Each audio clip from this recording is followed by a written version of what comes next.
মরা মানুষের কবর যারা কাটে, যেখান দিয়ে গেলেই আল্লাহর ভয় আসার কথা, এই কবর কাটে যারা, তারা নামাজ পড়ে না, মাঝে মধ্যে জুমায় যায়।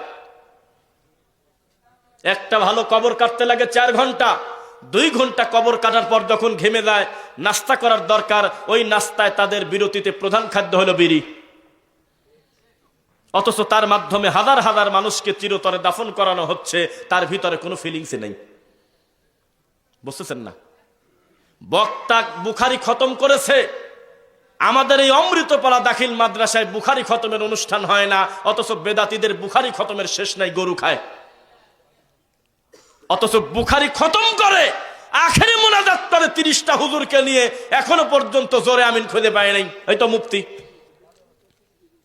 বুখারী খতম করে তারা, বুখারী খতম করার পরেও তাদের দাঁতের দিক তাকানো যায় না, তাদের দাঁত হলো তরমুজের বিচি।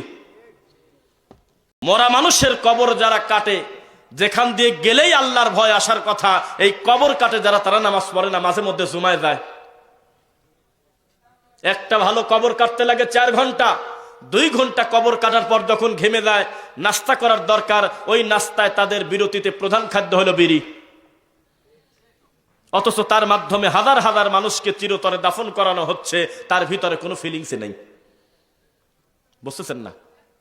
বক্তা বুখারী খতম করেছে, আমাদের এই অমৃতপাড়া দাখিল মাদ্রাসায় বুখারী খতমের অনুষ্ঠান হয় না, অথচ বেদাতীদের বুখারী খতমের শেষ নাই, গরু খায়। অথচ বুখারী খতম করে আখেরি মুনাজাত করে 30টা হুজুরকে নিয়ে, এখনো পর্যন্ত জোরে আমিন খুঁজে পায় নাই। হয়তো মুফতি বুখারী খতম করে তারা, বুখারী খতম করার পরেও তাদের দাঁতের দিক তাকানো যায় না, তাদের দাঁত হলো তরমুজের বিচি।